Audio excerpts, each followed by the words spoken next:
what's so funny about me and Kansas is by the time I'm recording this one, she's already recorded both her first 2 solo episodes, and I'm still texting her like, hey, how do I start mine? Because I don't know how to say hello to people. I have this weird thing about me where it's like, everyone I know I kind of just have known for a long time. So it's like when it comes to meeting a new person, I'm always like, what's up? Because I don't know how to small talk people, and that's how you have to meet someone. You have to be like, hey, how are you? What do you do for work? What's your favorite color? And I hate that. It's funny too. I don't hate knowing that about other people, but I hate that point, like, you know, that whole getting to know you thing. It's like it is on social media too. Anyways, hello guys, I'm T. Welcome to my solo episode. I don't know how many of these I'll be doing.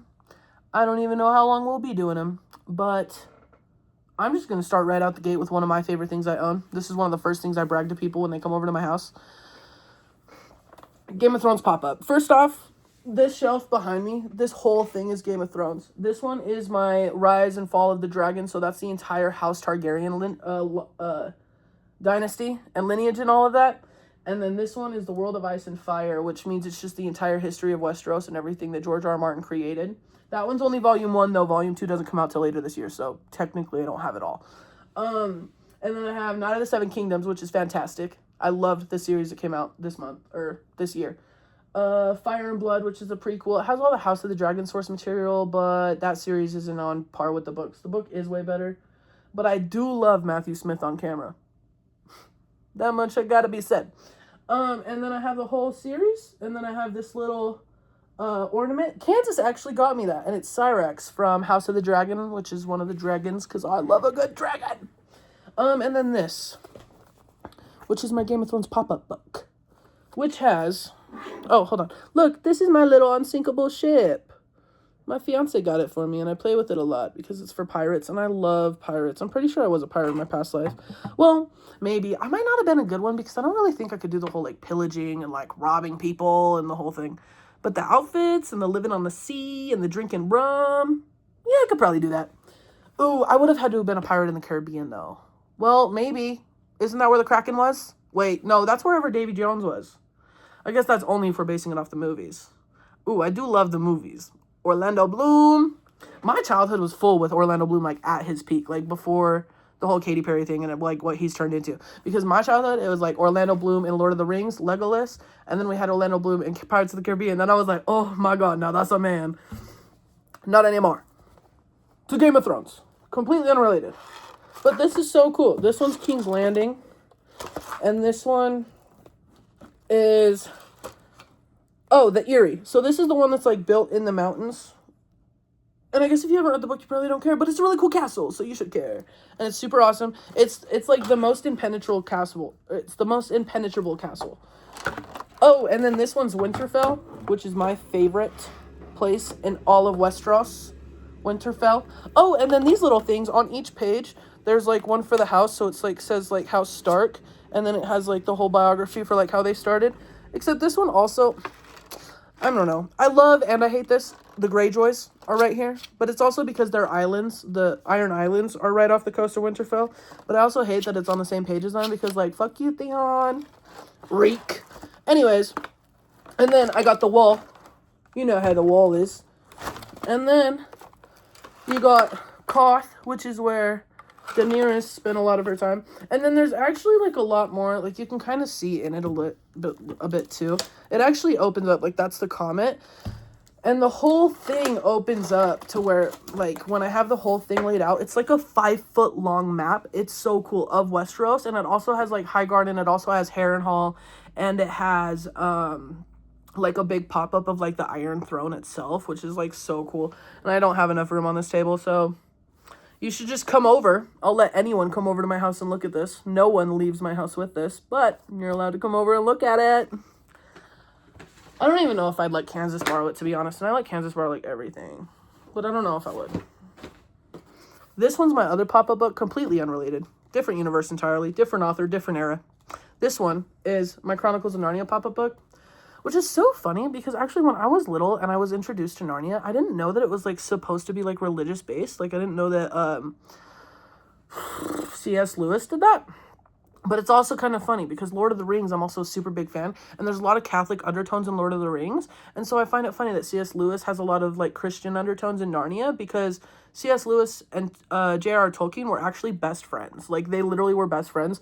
And they taught at the same college, and they were like mates. They went to the same pubs. They were part of the same like groups and everything like that. For a long time, they considered each other best friends.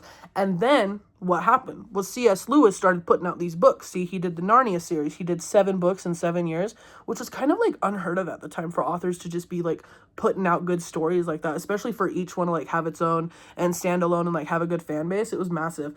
And J.R.R. Tolkien had released The Lord of the Rings, so like just the first book, and he was also like a much slower writer than Tolkien, so it's like they taught at the same college, and I think because of where, this part is where, I don't remember specifics, but I think it's because of like the department Tolkien taught in versus the department of C.S. Lewis taught in, a lot of like their peers and stuff were like really proud of what C.S. Lewis was doing and like were impressed with like his writings.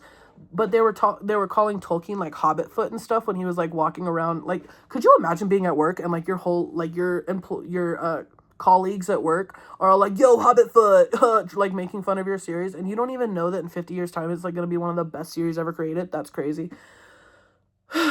Anyways, that happens a lot. I talk myself out of breath. I know the people around me love it. Oh yeah, but they were gonna they were actually gonna write a series together. But J.R.R. Tolkien says that C.S. Lewis didn't have good ideas, and C.S. Lewis said that J.R.R. Tolkien was too slow of a writer. So they stopped being friends. Oh, and also there was like drama between, I think it was C.S. Lewis that didn't like J.R.R. Tolkien's girlfriend, or J.R.R. Tolkien that didn't like C.S. Lewis's girlfriend. I don't know, but basically they got Yoko Ono'd, and well, part of it. Anyways, so this is my pop-up book. This one is for The Magician's Nephew, which is like how the whole world was created. That's why there's like all this and stuff like that. Again, when I was little, I had no idea that this was religious. I wasn't raised in like a super religious household though, so it's like when I was reading the books, I was just more so amazed by the fantasy of it. I wasn't looking for, oh, is that what God is? Like, bro, God is the cheeseburger I ate at Tony Burgers, okay?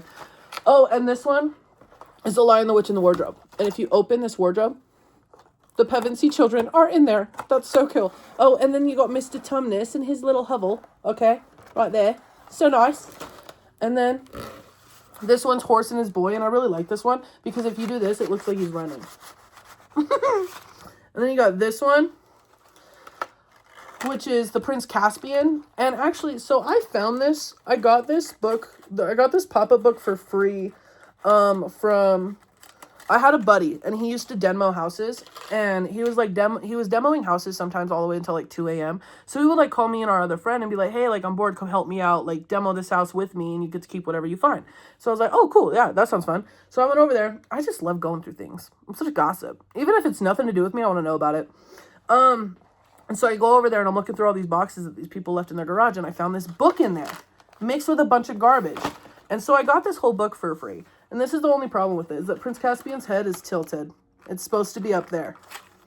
He's not a headless Caspian. Anyways. And then you got this one, which is Voyage of the Dawn Treader. Personally, my favorite Narnia book. I love it. Which is mixed with the fan base, actually, because... that's repeat cheat. Which is mixed with the fan base, actually, because it is the first one that doesn't have Peter or Susan in it, but I am a big fan of Eustace. I love Eustace, I gotta tell you. Oh, and Will Poulter plays Eustace in the live action movie, and Will Poulter has grown into a very, very beautiful man. Oh, and this one is The Silver Chair, so this is when Narnia gets like, this one's like mostly just Eustace. This one doesn't have Lucy or Edmund in it, so it's like where Pevensey children are no more, Eustace is in it, and then we also meet another character, and they're the next rulers in Narnia. And then this one is The Last Battle, where it's like everyone from Narnia returns. Again, had no idea that was heaven. I just really loved the fantasy of it all. Mr. Tumnus. I love it. I'm at 10 minutes. You know what? We're going to go a little more. This is the first crime and the first book. The first crime I've ever committed and the first book I've ever owned. I stole this. Whoa, am I allowed to say that? For legal reasons, I did not steal this from my 2nd grade class at Hawthorne Elementary. There's not even a disc in it, so really they can't even get me for the full price because I didn't take the full thing. But don't steal books though. Like there is free literature and it's so easy to access. I just found this in second grade and I was immediately in love. I was like, what is ancient times? What is ancient Rome? And then it also launched me super deep down the whole rabbit hole of like Greek history and Greek mythology and like all of that cool stuff, which then eventually led me to like learn about like Celtic mythology and Norse mythology and stuff like that. And you know, I think everybody just kind of low key praising the same gods in different fonts. And that's okay. That's totally cool. That's totally cool. That's why I'm not religious, because I just like reading about a lot of stuff. In fact, today at work, someone told me that the devil was using me as a vessel. That's why I have this on right now. I was not wearing this at work, though. I was, like, looking nice at work. And I was like, hey, girl, what can I get you today? And she's like, did you know the devil's using you as a vessel? And I literally, like, looked her in the face and I was like, out of all these people, he picked me? And she didn't love that. She was like, I'll be back to save you. And then she, like, ran out of my shop. And I hope if she comes back next week that I have a better joke. That's really all I have to say. Anyways, thank you guys for joining me for a short 10, 11 minutes, however long this is by the time I actually post it. I am shocked because I didn't drop the camera once this time and I dropped it 4 times while trying. Hello, how are ya? I love that song by Lionel Richie, Hello. Oh yeah. Is it me you're looking for? Anyways, I'll see you guys next week. Love all you viewers. Thank you for supporting us. The 5 of you that have my phone number that are watching this, because I got like 5 viewers, and I know at least 4 of you got my number. The 5th one you do too. You just lying. Text me. Let me know what you thought. Let me know. Let me know. It might be dumb, but when I'm dead, you're glad I got it. That was so dark. I'm sorry, y'all. I'm sorry, y'all. Anyways. Adios.